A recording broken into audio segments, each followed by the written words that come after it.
নমস্কার বন্ধুরা, আমাদের চ্যানেলের ফার্স্ট ভিডিওতে সকলকে স্বাগত। আজকে আমি বানাবো অথেন্টিক এগ চাউমিন। তো আমি নিজের স্টাইলে কীভাবে চাউমিন বানাই সেটাই তোমাদের সামনে তুলে ধরবো।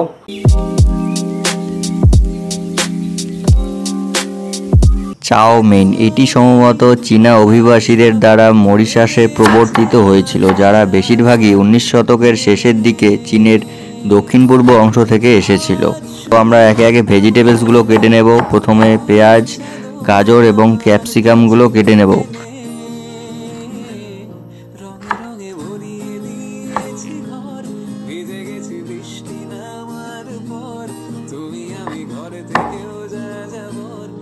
আর লঙ্কাটা মাঝখান থেকে চিড়ে নিলেই হবে। তারপর আদা এবং রসুনটাকে কুচি করে নেব। এভাবে কুচি করার কারণ হচ্ছে যাতে মুখে পড়লে একটা স্ট্রং ফ্লেভার পাওয়া যায় আদা রসুনের। তোমরা চাইলে এখানে পেস্টও ইউজ করতে পারো।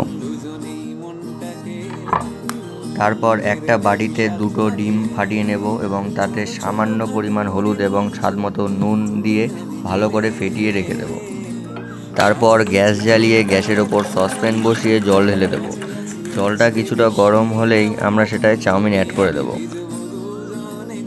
চাউমিনটা সিদ্ধ করার সময় এতে আমরা কিছুটা পরিমাণ লবণও অ্যাড করব। চাউমিনটা সিদ্ধ হয়ে গেলে একটা ঝুড়িতে সেটা নামিয়ে নেব এবং তাতে ঠান্ডা জল অ্যাড করব, যাতে চাউমিনের কুকিং প্রসেসটা স্টপ হয়ে যায়, ফলে চাউমিনটা ওভারকুকড হবে না। তারপর জলটা ভালো মতো ঝেড়ে রেখে দেব। তারপর গ্যাস জ্বালিয়ে কড়াই বসিয়ে কড়াইয়ে সাদা তেল ঢেলে দেব।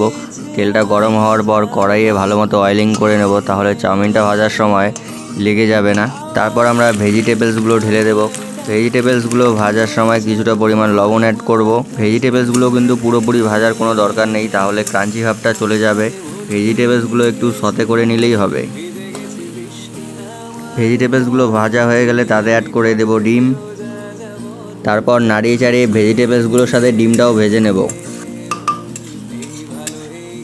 তারপর সেদ্ধ করে রাখা চাউমিনগুলো কড়াইয়ে দিয়ে দেব। চাউমিনটা ভাজার সময় তাতে পরিমাণ মতো লবণ অ্যাড করব। লবণের পরিমাণটা কিন্তু এখানে আমাদের মাথায় রাখতে হবে, কারণ চাউমিনটা সিদ্ধ করার সময় অলরেডি একবার লবণ দেওয়া হয়ে গেছিলো। তারপর চাউমিনটা ভালো মতো মিক্স করে নেব। কিছুক্ষণ পর একে একে আমরা বিভিন্ন মশলা দিয়ে দেব তাতে। প্রথমে গুঁড়ো গরম মশলা, তারপর ধনিয়া পাউডার, তারপর জিরা পাউডার, তারপর রেড চিলি পাউডার দেব এবং ভালো মতো সব কিছু মিক্স করে নেব।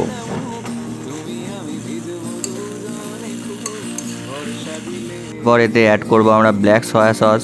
সয়া সসটা দেওয়ার সাথে সাথেই কিন্তু তোমরা ভালো মতো মিক্সড করে নেবে, না হলে কড়াইয়ে লেগে সয়া সসটা পুড়ে যেতে পারে। তারপর একে একে আমরা দিয়ে দেব green chilli sauce and tomato ketchup. তারপর সব কিছু ঘেটে মিক্স করলেই রেডি আমাদের এগ চাউমিন। আর রেসিপিটা কেমন লাগলো অবশ্যই কমেন্টে জানিও। আর ভিডিও যদি একটু ভালো লেগে থাকে তাহলে একটি লাইক করে দিও, আর ভিডিওটা অবশ্যই শেয়ার করে দিও, তাহলে আরও অনেকের কাছে পৌঁছবে। ভিডিওটা যদি ইউটিউব চ্যানেল থেকে দেখে থাকো তাহলে চ্যানেলটিকে অবশ্যই সাবস্ক্রাইব করে পাশে থাকা বেল আইকনটি প্রেস করতে ভুলবে না। টাটা, দেখা হচ্ছে অন্য কোনো ভিডিওতে।